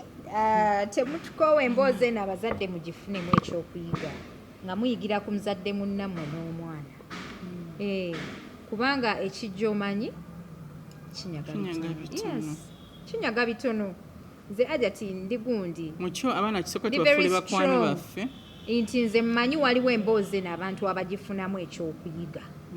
newankubadde waliwo abalaba nti nno tubasibyeko emboozi lwansonga bo tebalina kye bagiyigamu naye waliwo abantu abayigidde mu mboozi eno nze nina mukwano gwange hajati oweyuke nakusindikidde message yangambye nangamba banaye hadija emboozi ya Nicole njiyigiddemu ekintu kyamaanyi naye nebaza Allah nti abaana bange bali bwe batyo era ngolo omukyala eyaŋŋambye nti hajati nina omuwala nga alina emyaka 16 sogerangako naye ku bintu by'abasajja naye ngenda kutandika okwogera naye olunaku olwaleero yaŋŋambye mukyala hajati oyo nangamba ngenda buulira omwana wange amazima amubuulire omwana alemeko era nkya kumpa surprise genda kufa kuzirika bambi yawulidde bubi nga tukaaba agamba yi bannange kamwafunye ekizibu omwana wange ngenda kutandika omubuulirira abasajja bano bazibu era ndowooza yamubuuliridde munnange byebyo nga omanyi muno mwenkubira abantu akalimi nga nasudya mama nebuga jangu nanga kale kadija kale tukole mvuge motoka paka kyengera nga mama Nicole ajjako esimu naye onoonya amawulire mpozi ogambye ogenda wabba onoonya amawulire nani tugenda kulwe Masaka mu kyalo gye tugenda okuera interview kuba esimu ng'esimu yali ebaddeko banaye kaabikuka nawulira nga distressed ye story yange gye badde nina ey'olunaku gye ninamu essuubi kati wentunulira muntu nga nyombesa ku midiya okwo ngamba naye akalera buno nakukubira esimu kweraga ajati zokikkiriza n'omukyala ajjeeko essimu Mami, that was so unfair. Walintereddeko message nongamba omanyi kitadde. Oli muntu mukulu nali sijja kukaka. Gemazima. Naye nakuba nayogera for 60 minutes. Nze nkukuba onnerabidde. Nkunnyonnyola nigamba naye jangu tuwogere nja kukwata bulungi ne mukyala munno. Ne nkwagazisa okujja mu interview. Bwentyo bwe nakola. No nga ne aja nyambyeko we muga akubirako ku Maama Nicole naye wamukubira kweri ezzeeko evuddeko aja ati nabeera ekyengera n'enkoowa nenjivuga nenjikomyawo olunaku ne lunsala mura wange bannange I think bambi naye ali confused naye abaana bonna aja ati Allah tagaba bali perfect. And besides, you know, adolescent age buli omwe muyisa bubwe buli omwe muyisa bubwe kati ffe waffe tulina abawala bangi bazadde abaana baabwe myaka nga gye gimu nero gano lagamba genda kwa mami cool ayogereko naawe nga alina mukalabi mu mwana ayina olaba nga ate abalala nga bo balyoke so abaana age eyo buli omwe mukwata lulwe mulimu ejjo giyitamu nga talina kyabadde nembeeramu abagenda okulaluka akusobere ndowooza a lot of changes do happen mu bulamu bw'omwana ono ng'akula kati aba yeetaaga a lot of support ng'omuzadde ng'abantu bali okumpi n'omwana kubanga ekisooka ne Nicole yennyini ne peer pressure yalina bigurupu by'abawala ate abaana bana nti beegomba okusinziira mu societies mwe tubeera yeegomba essimu omwana wo omututte mu ssomero ki aja ati abazadde balina omuze osobola essomero lya ku kyalo olw'okuba oyagala okulaga abali ku mutimbagano nti omwana we asomera ku Kampala Parents n'omutwala n'afitinga mu society gy'atajaamu omwana omututte Kampala Parents omusibidde keesi mulimu socks payemu omufrustrate nze talina paasi talina pako tasobola kufumba caayi beera mbigamba nnyo nange abazadde bajja okusiba basary n'omuwa options zonna z'olina nga talina n'omugamba manyi oba tolina ddala omwana amuteeka mu nearby government school okusinga okubeera nga ne pressure ejja kukuba nokuba oyagala omwana biri mu private school kati nekyo nakyo kirina engeri gye kyafekitinzemu abaana ngenda kigerageranya n'abakyala abali ku mutimbagano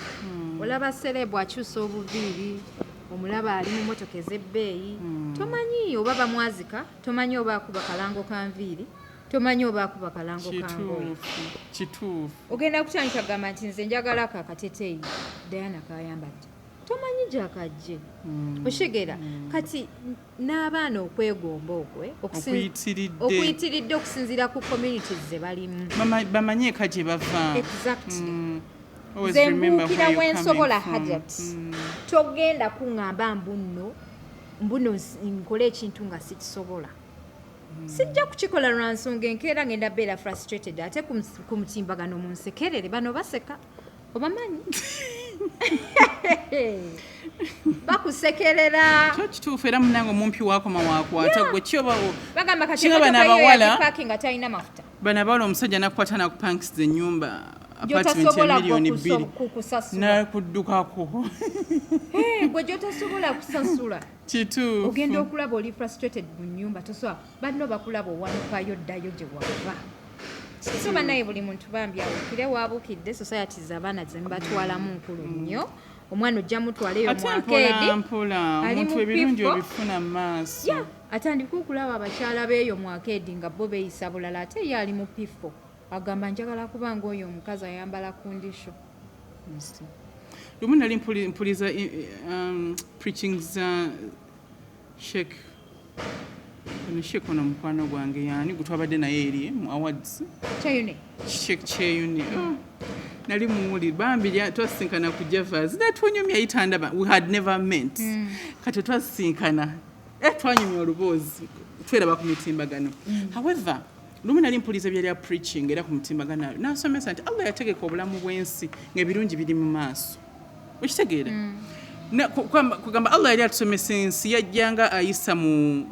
babakabe okutulaga obulamu najja natulaga surati Dhuha nti Prophet Muhammad yasooka n'amuttako sallallahu alaihi wasallam yamuttako bazadde be yamufuulako mulekwa mu maaso nga mutegekedde ate ekisinga obulungi era bwe yabeerako lumu mu kusoomoozebwa nga gambe Allah oba yanneerabidde nga ludde okumpeereza obubaka yamujjukiza nti siyinza kwerabira jjukira nti nakubeerawo kongooli ki mulekwa otherwise ku ngeri Allah gye yali ayagalamu nabbi waffe Muhammad sallallahu alaihi wasallam yandiba tamuggyako ki bazadde be so obulamu bw'ensi buno Allah yabutegeka ng'ojja beerako mu kunyigirizibwa nekozesa okunyigirizibwa nga ekyokuyiga nti badde nkunyumiza nti Imam Chayune yali yasomesa omusome nti no Allah we yali atusomesa ensi eno yayitira mu babaka be kati nabbi waffe Muhammad sallallahu alaihi wasallam yamutwalako bazadde be ng'akyali muto n'amukuzanga mulekwa ate mu maaso eyo n'amuwa obwannabbi ne benefits zonna ze yafunamu kati one time nabbi yali nga alina ebimusoomooza nagamba Allah wange yanneerabira oba nabye namunyiiza Allah n'amugamba nedda jjukira nti waliko mulekwa n'enkukuza n'enkubeererawo n'enkugabirira kati essaawa zino in fact ne Nabi Muhammad sallallahu alaihi wasallam yafa ne even up to now oba Christian oba ne at least uliho ku Nabi Muhammad so Allah Imam Chine yatumeza nti Allah yategeka obulamu bw'ensi ng'osooka kubonaabona ebirungi bibeera mu maaso kati embeera no gye mubonaaboneramu oba embeera gy'oba ofunyemu obusoomooza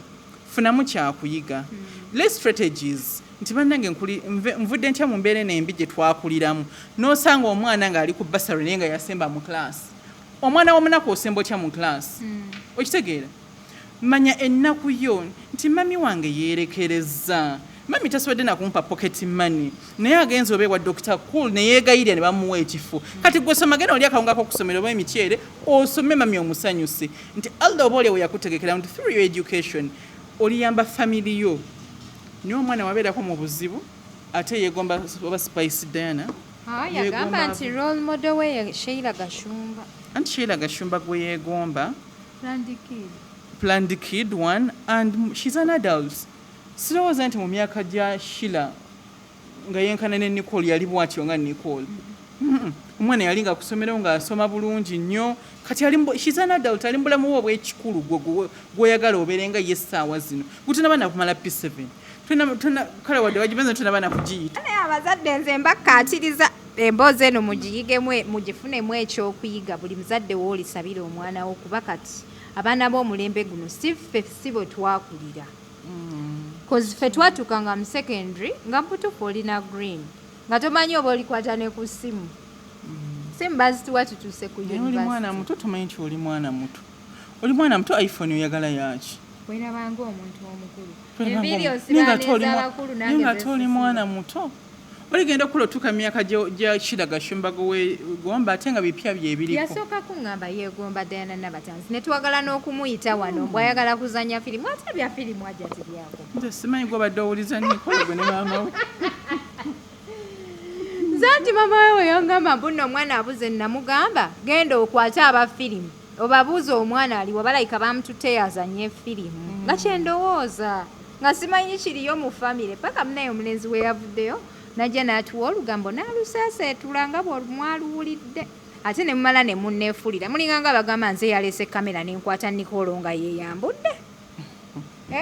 yati omanyi nti bantaddeko obusungu nga sinnabulaba tofolowinga nti bataddeko gwa obusungu ati bagambye mbuno nti kirabika engeri gye bansharingirako ku noodles kirabika mbunze tosobola kukikola ekyo tosobola at least nkimanyi olina integrity tosobola baana mwani ali basonyiwa siri basonyiwa omusajja yennyini yeyeetereddeyo ebintu bye emugambye bambi omwana omukoze bubi bw'oba otadde nyuziza omwana oyo ate nga mwalinawo enkolagana nga mwali basanyufu mu mukwano n'azikuwa ng'ayagala ne audio era njina nakitadde ne ku tiktok yange nentaaginga omuntu eyawandiise ekyo ekigambo mbu ndayika nze yafulumiza noodles ezo nenjiteekayo ate sitera kwagala kuteeka oyo yennyini oyo oyo omwami kennyini eyeefulumiza ebintu bye aja ati bannaayo okuzizza omwana naye mu byonna nawulira ogamba nti ate Nicole wali omutwala mu rehab ebyo nga tewabinnyumiza dija naye wabimanya nabyerabira nze nabadde nga biwulira for the very first time nedda ojjukira program gye nakugamba nti omwana olina gye ngenda omutwala eyo waliyo program y'abayouth ye rehab nti agenda okuvaayo ng'akyuse mu rehab ku rehabilitate nga obwongo omwana ayinza balina trauma tetumanyi biki bye yayitamu ate rehab twategeera ya butabika anti abantu aba nti bangi nnyo bagenda ebutabika for different reasons okubeera nga babeera rehabilitated naye abantu bakwata nnyo nti drugs zikola ki zezitwala abantu ebutabika so waliyo rehab si counseling si yokka biba bingi nnyo musoma ebintu practically mubeerayo emisomo mingi nnyo wabeera ebyokukola bingi nnyo its serious training serious business si bya nti just counseling novaayo ba counseling kyetwakola nga siwe kiri nekiri kigenda beyond bamuwayo ne ku ddagala n'amirako erya stress byonna byonna bigenda agenda ovaayo bingi nti abeera n'abaana nga bangi nnyo ab'emyaka gye agenda ovaayo ng'akyuse ku bulamu kubanga oluusi ne peer pressure naye contributinga kinene background abaana babasharinga stories zaabwe kugamba agenda okuvayo nga mu butuufu akyuse we njagala okubuuza ekintu kino hajati abantu bagamba nnyo wesibya ku Pretty Nicole walinga wataliyo baana balala abantu tebamanyi nti Nicole wa famire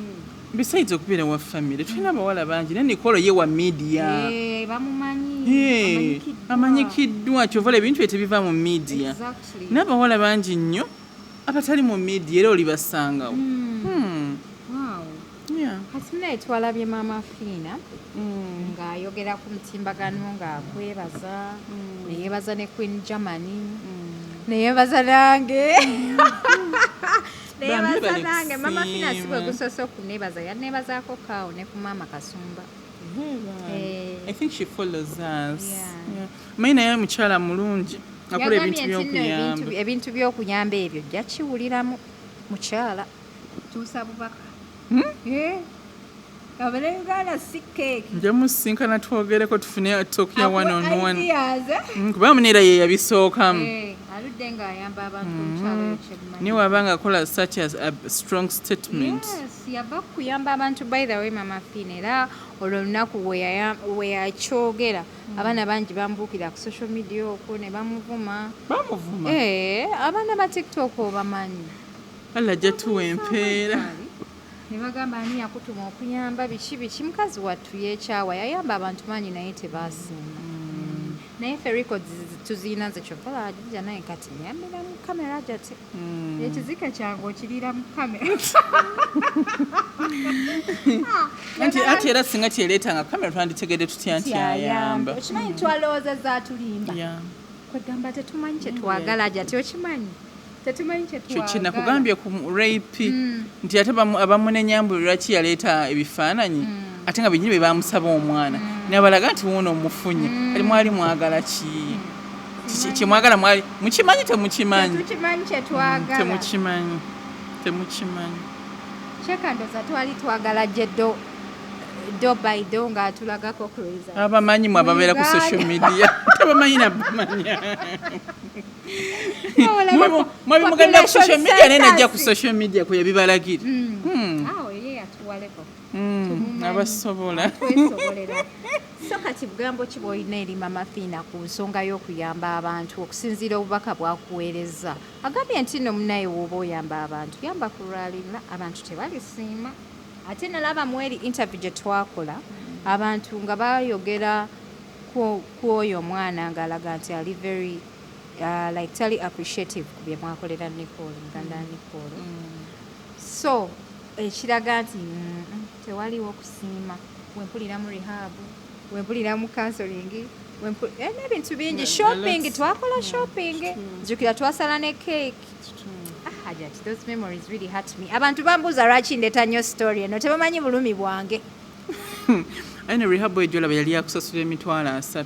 naye nagenda mukyala ne musaba bambi nakkiriza nagamba kale omwana muleete and to be honest we invested a lot of time by the way kati abantu bambuuza kimbu lwaki mbasibyeko Nicole mwagala nkole ntya olina obulumi bwo olina gy'ovudde obadde ozimba muntu wo nga twagala tukere nkya nga tufudde proud ate tokimanyi nti nze neetikka keeki namba paka wakiso ate munaye nze sibimanyi mbimanyi ne sente enkalungoozi waayo nze neetikka keeki namba paka wakiso kati wendaba mu comment section nga bagamba mbuno lwaki mbasibyeko emboozi eno nina okugibakubako njagala okumakinga sure nti at least Nicole waba takisidinze mu bitabo bali bulungi ne rasta omwana akyali muto ate olwedda ali mufumbaja tyogenda koleti togambye ogenda kumukyalira omugjeyo ndabe bali mu mbeera ate bwe muteeka ewange nange ate nayo naavaayo nabuuka ne Haji ati sinze ne bannange ensi eyinza okusekerera bannaye olaba bampisaamu eggaali just lwa nyashi kati olwo sooka okubiseemu akafaananyi nga muleese alla bayinza okusekerera nabaga kyajja tekitegeera weesibye ku mwana toyina beewammwe omanyi we batyo we batujjukiza abeewaffe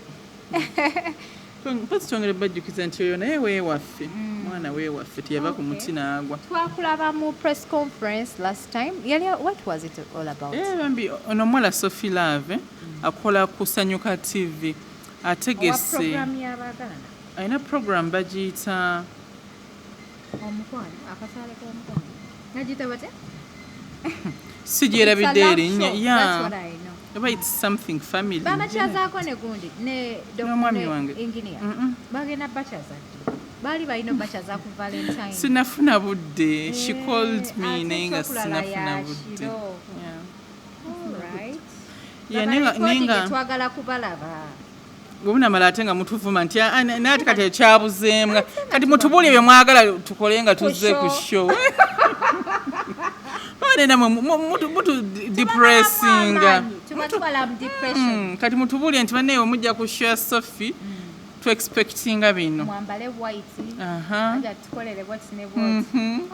okusinga okugira mu black ne munvuma kati yategese show ye details sijja gibawa naye nga it's a love fame and money kati nga yagenda beerawo ku lunaku lw'abakyala nga 8 March atunandoza tickets Sophie Love bamunoonyeeko owokusanyuka TV ngenda kubeera ku theatre la Bonita nga 8 March nengeri ku Love Fame neki ne Money ayina abantu ab'enjawulo bagenda okwogerako eri abantu babaddemu ebibuuzo ayinawo a lot of entertainment webityo so kati ekintu ndooza abantu balaika bakitadde ku level ndala ndaba buli muntu alina sha ategekayo ekivulu ajja ati oba naffe tujja tutegekeyo tutegeke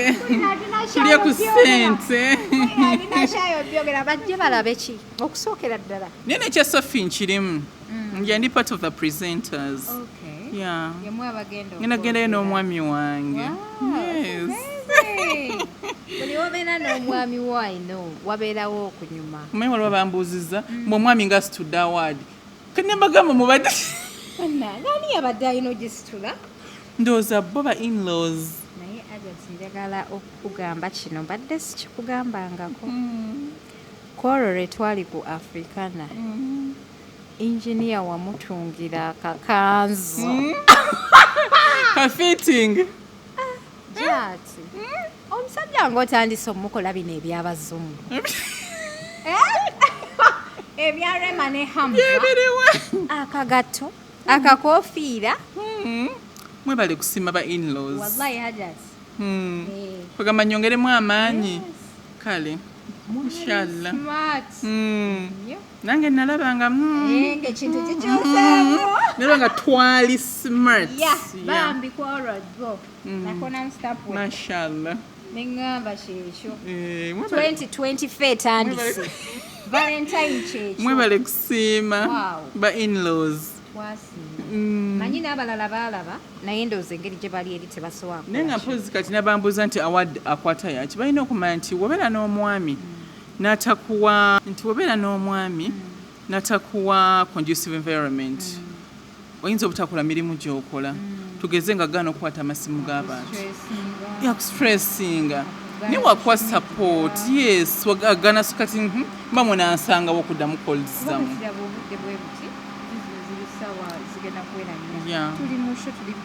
kitegeera so award eba yaffe babiri wini yange eba yiye as family for the support abakyala abakategedde abayinza okategeera batono naye nga ate omwami waba alina support gyakuwa gyoba tulaba naye nga ate beekuyambyeko nnyo okubanga okoze emirimu omukyala agamba mbu awaadi ye yekka munange teba yiyo weka aba yiyo n'omwami wo n'abaana oluusi eba ya family okubira ddala ku nyambala ffe ebintu byokola ku mutimbagano byatusukkako nyambala bulungi kati gwe kyekigaana okubika ku mutwe ojja yambala hijabu neera nakugambye mu ntandikwana oba naawe oli tiimu muwala wange atayagala mwambaza biwanvu nakusiba ku mutwe ate nze awo situukawo naye nze aja timmanyi inshaallah ebintu bingi ebikyuse mu bulamu bwange nange siwe nali nyimirizangawo eswala naye nga nange ndi mulalulalwe era university ogimanyi abantu buli omu alina history so nange ngenze enkyuka n'ebintu byesobola kukola kati naye inshallah wallahi nsaba inshallah okere enkyangu oli hajat ngenda kubeera hajat naye ate bunnange binyuma ngenda kubeera otya buti and owonya ebintu bingi ate kati gwe hadija engeri gyolina structure ennungi olina okwambalira ddala hijab newebika bulungi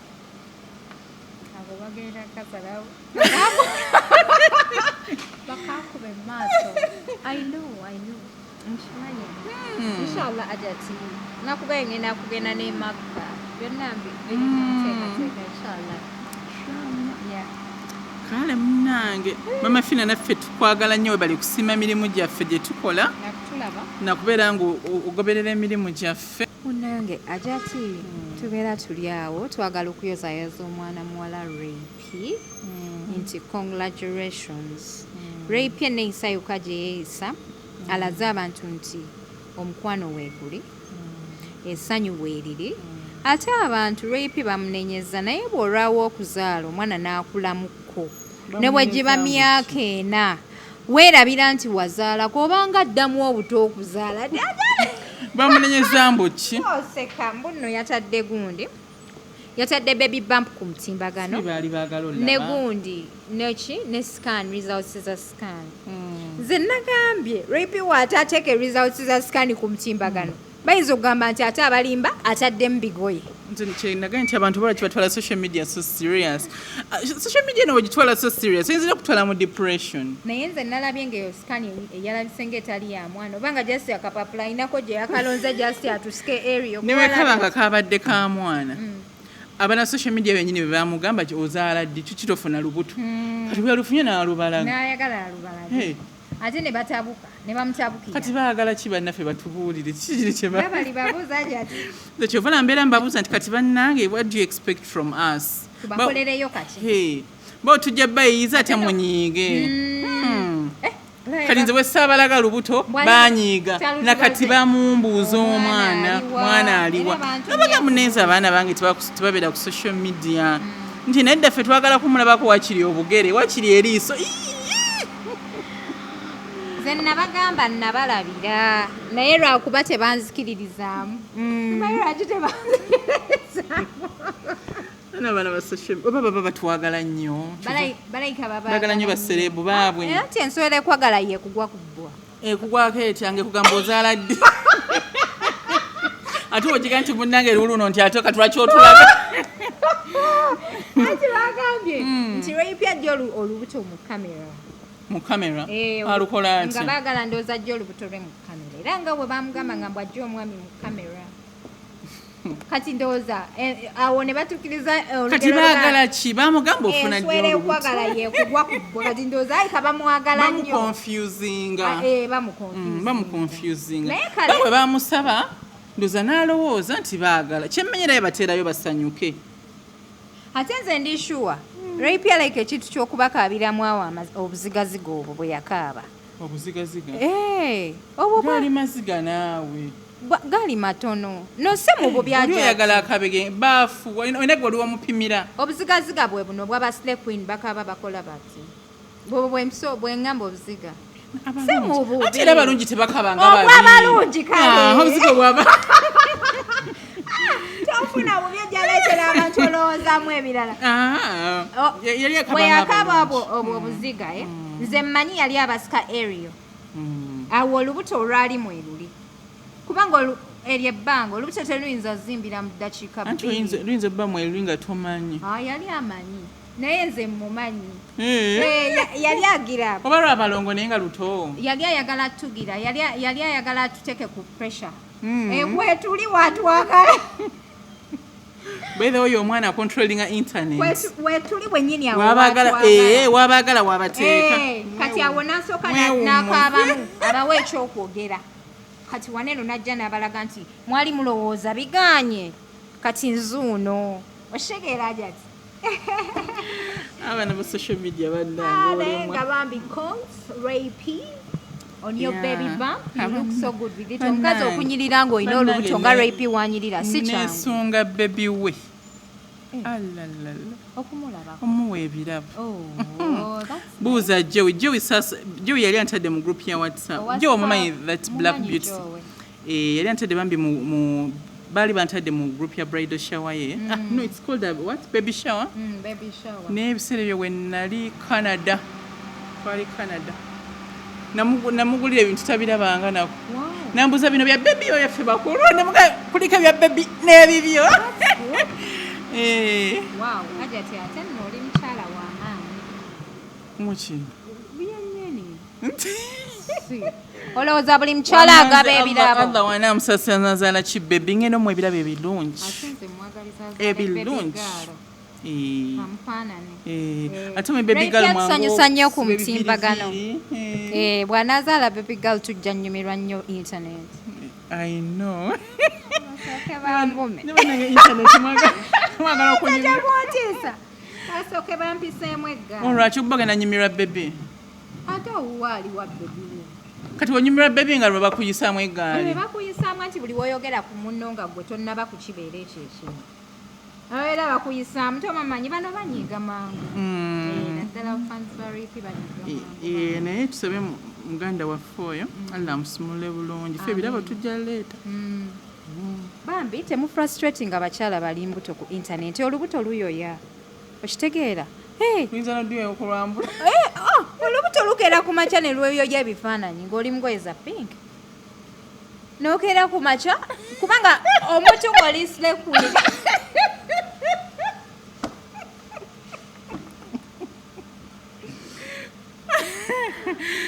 nange olubuto nze ndumanyi olubuto luyoya kati njagala kwambala ku ngoye za pink njagala gendako mu bifaananyi njagala za bulaaka badeetere jumpsuit nkyuse so olubuto luyoya mulekerawo ku frustrating abakyala bali embuto abali ku media kubanga temumanye olubuto luba luyoya ngishe luyoya muno yamanyire okubeera mu kamera ate afunye olubuto nti ate vaamu kati abeerewo atya ekyo kyekimuwa essanyu ki bwe kiri kale bayinza okuba bakimugamba tibakimugambye oba mu mutima mubi kubanga edda embuto bazikwekanga olwa abantu abalina emitima emibi n'amaaso abalina ebisembi nga just bakimugambye bugambi nga bamugamba lwa nnugu kati baagala kimu nga waliwo omuntu engeri gyakugambamu ojja olubuto ku kamera ng'agamba singa ate andabyeko bulabi alayika yalimpisizaamu kale ate wanaaluzaala nga tebalulabye nti ate we yakozeseza surrogate nga balinga be bamusasudde nga balinga ki be basasudde surrogate we nze mmanyi bw'oba abakyala nga wayita mu mbeera embi ng'ozaala bw'olaba munno ng'ali happy ng'ali lubuto oba owulira bubi be bakyala b'oku media okwo buli muntu alina omukisa gwe buli mwana ajja n'omukisa gwe gyatitatiraera buli muntu alina emikisa gwe buli mwana ajja n'omukisa buli mwana aba ne baraka kati ono omwana azze ng'ali loved nga ssente diriwo kati ki kyosuubira bw'anaayoyayo kafe javas nga baleeta bw'anaayoya ebimuli nga batona ate abantu b'oku social media okumanya balina amalajat bamanyire ebimuli bya red bwe balabye Rayp nga bamuwadde ebimuli bya papo mulimu yellow like mixed colors babadde confused tewalabe mu comment section tomanyi titwabadde mbizibu by'onoomwana nze sinaba kutereera bulungi period gitwabeera enkeera ne tufuna ebizibu mwali mu valentine yammwe ng'olwa commenting nga nammwe muli ku byammwe kati ate enkeera ne tugwa mu bizibu bya Nicole naye kati bo ba social media indoors abamu si bonna tebamanyi mukwano gw'abazungu ate ng'omwami waffe muzunguzungu ate ekirala cocktail kitegeeza mixed oba mixed fruits oba mixed whatever oba mixed n'okola aka cocktail ako kati ndowooza ebimuli ku luno ku valentine bamuleetedde ebimuli bye bayita cocktail nga mulimu yellow white red blue purple kati abantu baconfusinze ebimuli bannayuganda oba n'emirimu mitono nnyo abantu baconfusinze ebimuli naye Rayp we tuba tukwogerako mukwano tonyiiga kubanga yegwe serebu waffe gwe tuyinawo ate era atambuza intaneti abasobola nze mwegomba mukyala mugumu ayina engeri yegyabakwata mukyala mugumu tuyinza kumala gajja nobeera ngabamaalikako kati ate bwe twavudde awo ne bongera era ne bamulonda abo ku social media balonda kati simanyi mwagala omukyala w'olubuto afaanana atya abakyala bayitiridde okubody shaming abakyala bannaabwe neffe twabimanyiira kati olabanoonse mukazi wattu mu bunene bwange babatono bo babulirwa ddala self esteem olukulabako oli munene nnyo osaladi weight anti like bannange my dear ebyo weight bibyo it's not wali abasajja abatono nga tebalina yadde omwami your business okitegeera some ne body shaming tekikola te it's absurd nti oluusi nabakyala bannaffe bennyini kati omukyala ow'olubuto ajja ti omuntu amusuubira kufaanana atya ate nga kunfaanana Rayp essaawa eno gyafaanana abakyala yagezze nnyo sibode face Koso olubuto kirwagala kyerukola olubuto si okuleeta embalabe lyomu neyebuuza bannange skin banaye olubuto no kyetusanga kyerukukola yati sirikubeereranga mukwano ojja kungoba mu kamera skin yonna efuukuuka mukwano tefuukuuka naye nzirugana nembanga emmotoka yange kiraba oluusi erukuddugaza so nozimba nolaba oli ebigere nga bizimbye biti nsonga eyo ey'olubuto omukyala w'olubuto nosigala ng'okyayambala ako akakondo bameka ababisobola bave ku bantu bajja tuteeka abantu mu depression sagala muntu ayogera ku munyonyi n'ayitiriza ate nga byayogera bimukattira wansi olubuto lukukyusa you don't stay the same kituufu naye tumulaba nga takyuse nnyo okusinziira ku Rayp owa bulijjo akyagikulukusa bulungi akyasilenga bulungi ne baby bump ye si buli mukyala nti akisobola abakyala abali ku intaneti wano munjulira niwe ne celebrity life si nnyangu banaye buli faani ayina engeri gyakwagalamu bannange bakisussa yakukakalukana waliwo olumu oba olina okukaka n'embeera mpulira ajati celebrity life waliwo olumu oba olina okukaka n'embeera ng'ekintu owulira muli toyina maanyi but because bafollowers bo olina ekintu kyo kyewabamanyiiza ng'olina okukaka embeera eyo ebeerewo kituufu nogikaka rampaka ate nze njagala nnyo abatuhatinga they push us muntu agenda nagamba mugenda kukola bwe muti n'ogamba and you behave oba otya okukola ebintu ebinaatuusa ku mbeera eyo okubaawo kyobola abahaters abahatinga couples bazikumye nnyo nga ziri wamu wabula kituufu kubamba mwagala mubalumiza eddala kibalume so when you see people hating on you nze kyobola nebaza nnyo abantu abahatinga brand yange they push me to work hard video ku video story ku story ngambye kati olagawa njagala kugenda kulaba Pretty Nicole gye yafumbiddwa nja kukakasa imbuuze omwami waffe atukoleko interview ogenda ku interview nga mwami wa mpazi aberani sezala abamukoddomi waffe wegala ku interview nga omuwala yennyini bombi nga kapo mbagumye nti tebatya ebyo bibawaaza yankapo byebizibu bye bakola ki bye bayitamu so munange obulamu bw'abacelebrities bwe butyo byebyo ebyomwana muwala Rayp tompadde opinion yo okunyumiriza nze njikuwadde kuwulira bubi bantu banagamba nze nzikuula opinion njikuwadde nkugambye abantu beewummuze bennyini bye baasaba omwana naye namubalaga ate bawulira bubi ate agenda balaga paka kuwulira bubi kati bagala akola ntya nze bannaye sijja balimba nze respecting omukyala kati ngaabo abakyala bakola ku gundi ku TV okwo nalaba Anteira yakola okuva ku lubuto paka olubuto lwe yaluzaala ate lulwanza olubuto olumanyi nze bannaye ebyolubuto ebyange birala temundabako buli abagamba buli mu lubuto omuntu limuwisa bubi naye simanyi sisuubirayo changes kati waliwo omwami nga nnyumiza ngamba Hajat mbadde njagala osinkana Hadija mwogere ku kintu kino konze ekiriwa nti munnange waliwo omusajja akozesa ebifaananyi by'omuwala nga nsindika ebifaananyi ebyo ngenda bikuweereza ku ssimu y'okwo nga ŋŋamba nti aba ali awo ng'omusajja amutuukirira nga mugamba nti Haji nti ye waliwo omuntu ayagala wase muwala wuno muwala mulungi mubalagavu era ojja muteerayo abantu bambi omuwala akimanye nti waliwo akola ki byebino byompadde ndowooza bye byenkuteeredde bituuse bituuse ng'ali mu yero ng'ali mu hijabu ya black biringa nga 3 bina bino kati omuwala oyo amanye she's a very beautiful girl kati munnange mbuggayo oli atambula n'ebifaananyi ng'agamba nti omuwala baagala omuwase of course toyinza tuna ku bifaananyi ebyo n'otagamba omuwala ali luddawa kitegeera kati mbunga apakuka abagamba ne mumpe essimu y'omuwala ng'oli amusimba essimu ya muwala bwe yamusimba essimu y'omuwala bayogera leero mbungenkera omuwala nga boogera nga muga nti nsomera Mbarara University nsoma busawo biki nti ye nga yasanyuka omwana namutaasoma ku university mbungenkeera nga amukubira haji munnange babanga bye mu bibuuzo banganya kola ebibuuzo ono n'amugamba ebibuuzo bakubanja ssente meka kamu 2 nti kale mukwano kanga kutere ku ssimu kanalaba ku muwala ng'akwata kamu 2 ng'akateeka ku ssimu papa enkeera waitawo ennaku 3 nga ebibuuzo biwedde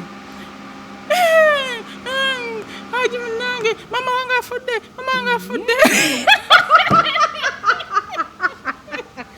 ngamubuuza nga bijjira kumukumu banaye n'omusajja gwatanalabako tannamulabako ate nga n'ebifaananyi byakozesa sina bibye ate okumanya nga abasajja bano bazibu kale omusajja anyumiza ebyo mufumbo alina abakyala 3 nolaba wagabula ssente omuwala gwatalabanga nako kati munnange mbu ng'akwata nga mubuuza muwala mbu kakati kyetaagisa ki mbu ati kakati Fina ogende Tanzania banzala Tanzania nze ne baganda bange 2 mbu yamubali amaliramu nga kyetaagisa miliyoni 10 nga n'omwami nazo aziweereza miliyoni 10 wane Tanzania mukamugagga nga gayaweereza ssente mbu aweereza ssente mbu omuwala aba ali eyo wayitawo ndoozi ennaku 3 okuziika kuwedde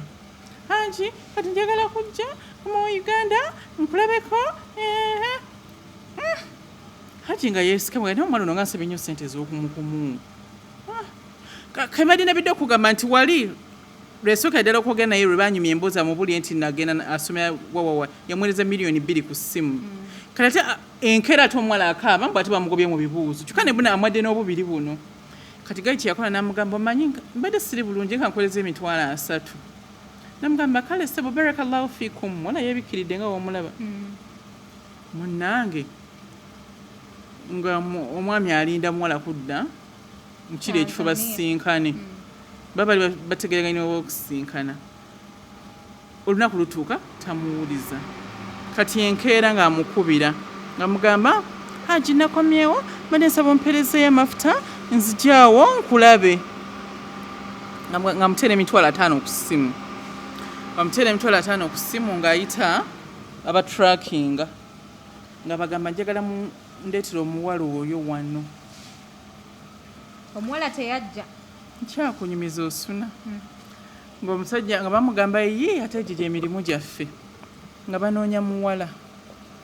zagenda owala saa 12 nga bali ku CPS kale nga bamukwata nga babuuza nga bamugamba muwala tumukutte oliwa tumutwalewa nti ku CPS paka ku CPS ayagala alabe ku muwala oyo mbadde nawe nabidde okugamba nga bamugamba nti omuwala tumukutte nti omwala mukutte nti ye nti tusobola mukwako n'ayogerako naawe omuwala atakyusa amaloboozi nti yoyo nti ye nti ne bamuga naye si muwala mulenzi nti ne batumye muwala oli gwe ne balaze mu kifaananyi nti ye naye mulenzi nga bagamba tugende ku poliisi ndoza batya okuleeta omuwala ono awantu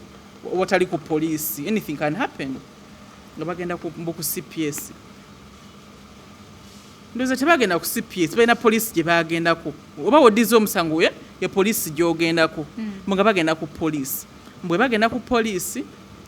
haji ng'atuuka awo ekyamazima nga ki mulenzi nga bulijjo yayogera ng'omuwala nga bamubuuza nti ate how come nti obadde ng'okuba amasimu ng'olaga nti oli muwala nga gamba nti nti nkyusa amaloboozi likyusa tuwulire ng'agakyusa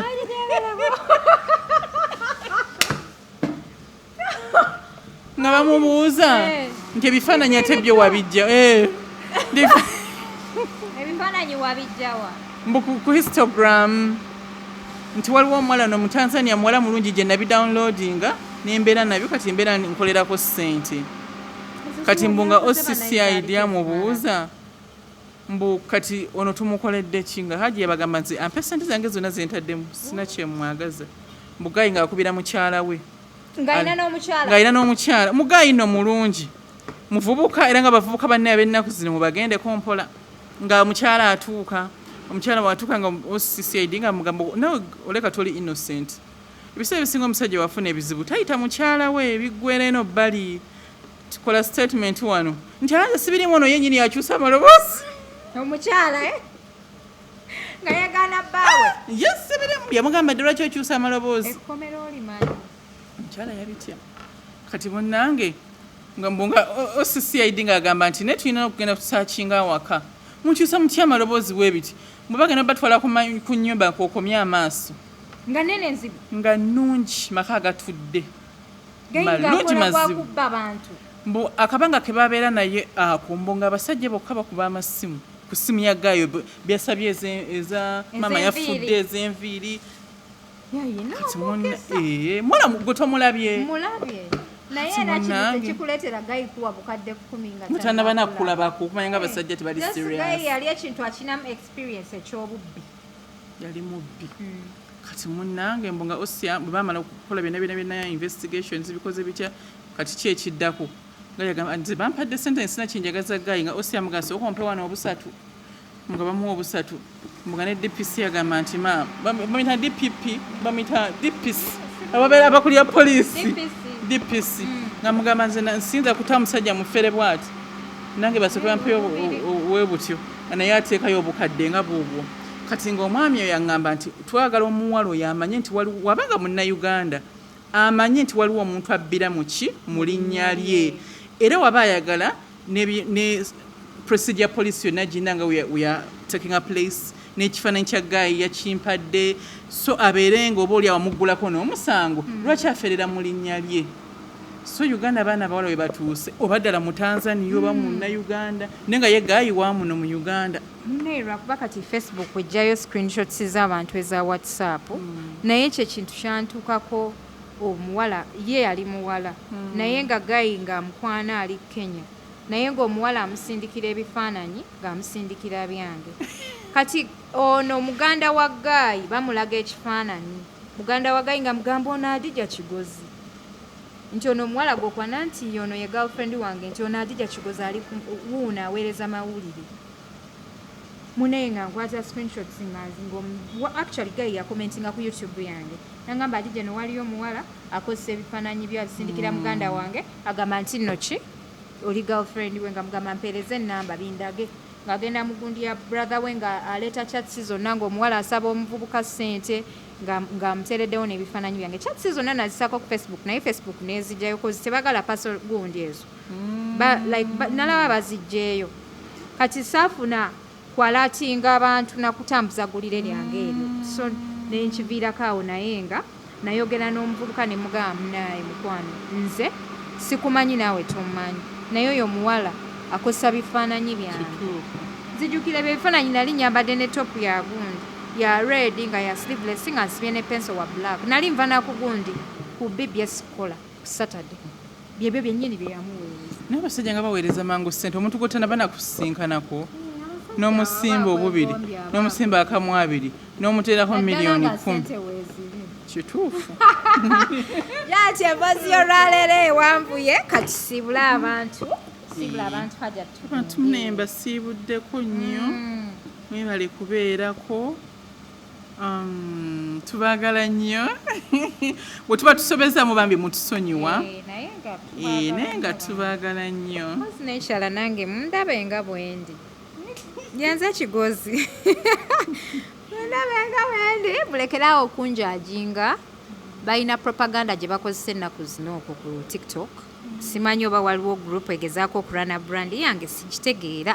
naye nga bino mu Uganda mwebiri tubisuubira era tuwabimanyiira bw'Adija gwakolako interview yafuna ebizibu bw'Adija simayanga gwakolako bwati bwesimanya yabeera bwati banange that is just propaganda that is going on to bring down my media